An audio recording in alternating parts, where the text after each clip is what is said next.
My 8-year-old son sat at the kitchen table, staring at his Am I arms a with a look no monster? child should carry. "Dad," he whispered. "Am I a monster?" The question hit me like a physical blow. I dropped to my knees beside him. "Ethan, look at me. You are not a monster? You are the bravest, strongest boy I know. Those scars are proof that you survived something that would have defeated most people." But even as I said the words, I knew my reassurances weren't enough. At his new school, my son was being destroyed by cruelty. I've been a single father for 5 years, ever since the apartment fire on George Street that took my wife Hannah. Ethan was 3 when it happened. Old enough to remember the fire, the smoke, the fear, and old enough to carry burn scars covering 30% of his body. The doctors said he was lucky that a firefighter named Eugene Thompson had charged into the unstable building and carried him out. I never met Eugene Thompson. I tried to find him afterward to thank him, but he had left the fire department and moved away. Ethan grew into a remarkable child. Bright, sensitive, curious. He loved dinosaurs and could recreate entire Jurassic ecosystems with his action figures. He was incredibly resilient, better than me, honestly. I still woke up some nights screaming Hannah's name. But Ethan adapted. He learned to wear long sleeves, even in summer. Learned to answer questions about his scars with patience. Or so I thought. Then came the promotion, and we moved to a new school district. I should have known better. Children can be cruel in ways adults forget. It started small. Whispers when Ethan walked into class. Kids moving away from him at lunch. Stares that lingered too long on his arms. But it got worse. Much worse. One boy decided to make it his mission to torment my son. Tyler Thompson, 8 years old, with dark hair and eyes that already carried a hardness no child should have. He called Ethan the burned kid and made up stories about how his scars were contagious. "Dad," Ethan said one evening as I helped him with homework, "Tyler says I look like a monster because of my arms. He says that's why my mom died, because monsters can't have normal families." I felt rage building in my chest, the kind of protective fury only a parent can understand. "Ethan, you are not a monster.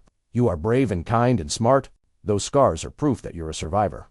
Then why does Tyler say those things? Because some people don't understand that being different doesn't mean being less. The bullying escalated.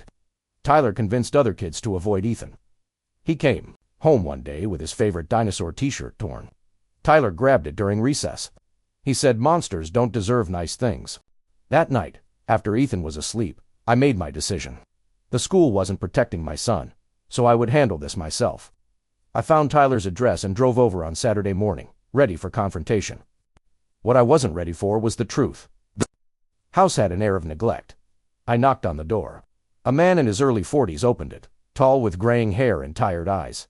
There were faint scars on his hands and forearms. "Can I help you? Are you Tyler Thompson's father?" "I am Gene Thompson. And you are?" "Jeremy Walsh. My son Ethan is in Tyler's class." Recognition flickered across his face, followed by resignation. "I think I know why you're here. Please, come in." The house was clean but sparse. A few family photos on the mantel showed Tyler with just his father, no mother. "Your son has been bullying mine for weeks," I said. "He calls him a monster because of his scars. He tells him that's why his mother died." Gene's face went pale. "What?" He said that your son is tormenting an 8-year-old boy because he looks different. "Mr. Walsh, I am so sorry. I had no idea Tyler was saying things like that. My son is afraid to go to school. He's having nightmares again."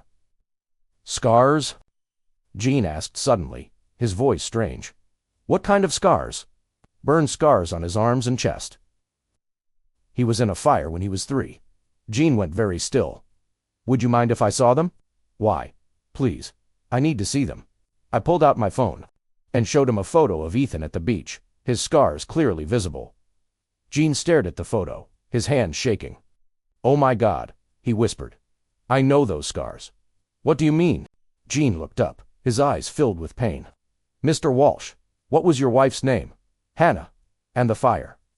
5 years ago, George Street." My blood ran cold. "How do you know that?" Gene sat down heavily. "Because I was there. I was the firefighter." "Who pulled your son out of that building?" The world tilted sideways.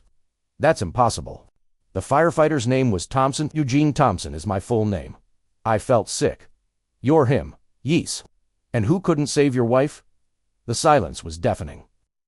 I looked at this broken man and suddenly everything made sense. His tired eyes, his careful movements, the scars on his hands. You were injured in the fire? I said. Gene nodded, rolling up his sleeves to reveal extensive scarring. Crushed my left shoulder, broke 3 ribs, second-degree burns. But that wasn't the worst of it. What was? I could only make one trip before the building became too unstable. I had to choose. Save your son or try to reach your wife. I couldn't do both. Tears fell from my eyes, but they weren't tears of anger anymore. You saved my son, but I couldn't save your wife. I've carried that every day for 5 years. Gene, you didn't make a choice. You made the only choice you could. My wife was already unconscious from smoke inhalation. She wouldn't have survived, even if you reached her first. But Ethan was still conscious, still fighting. You saved the one person who could be saved. Gene looked up with surprise. You don't blame me? Blame you?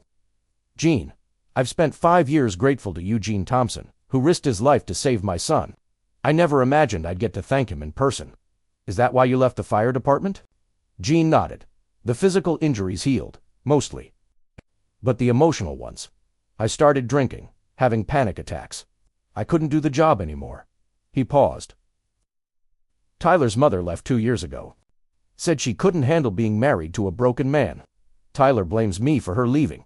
He's been angry ever since. Acting out at school? I've been trying to help him, but I'm barely keeping my head above water. So he's been taking his anger out on other kids, and I didn't realize how bad it had gotten. Mr. Walsh, I am so sorry. I stood up. Gene, look at me. You have nothing to apologize for. You are a hero. You saved my son's life. But Tyler doesn't know. He just sees a kid with scars and he's been cruel. Then maybe it's time he learned the truth. Gene called Tyler downstairs.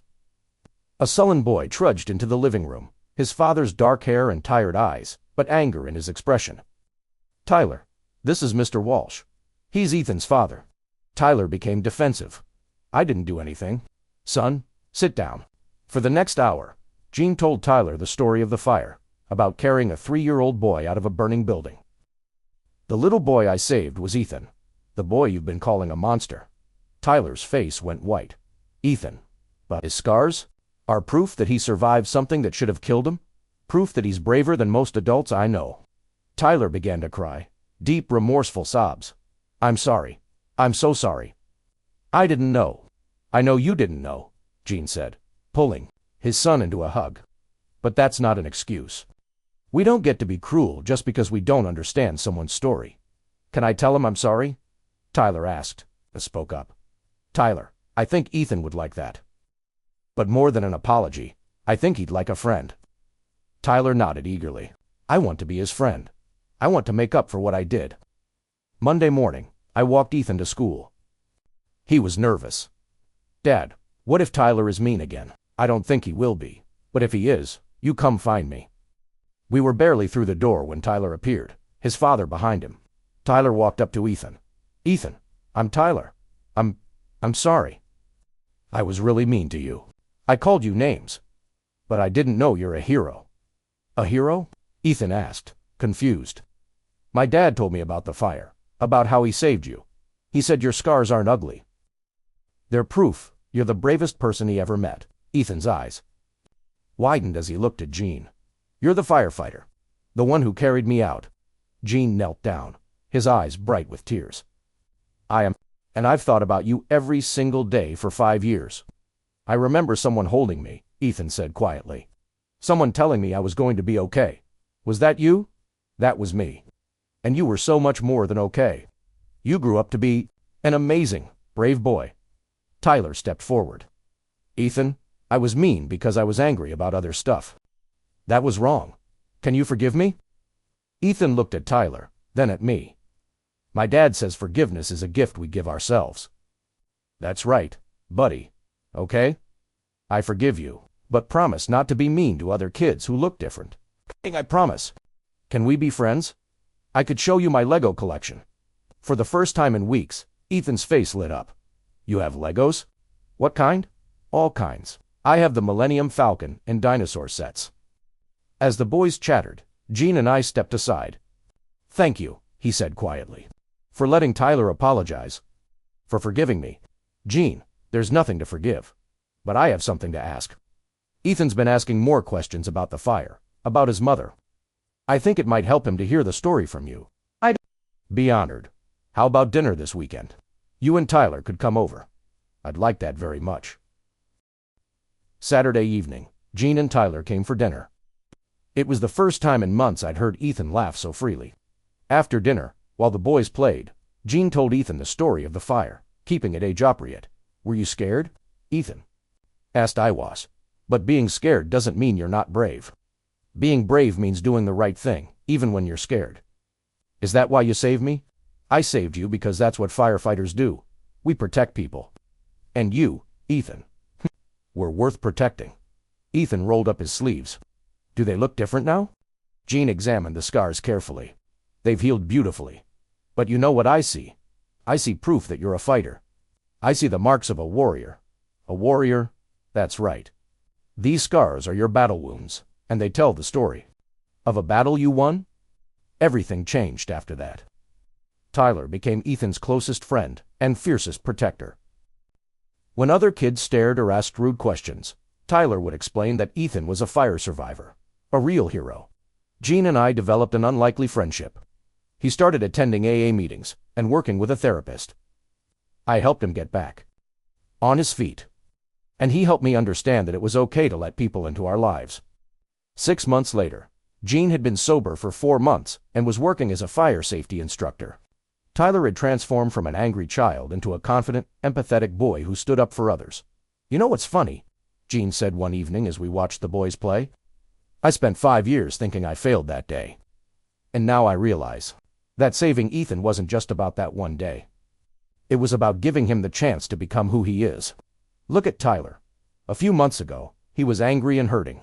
Now he's learned about courage and compassion. That's because of Ethan.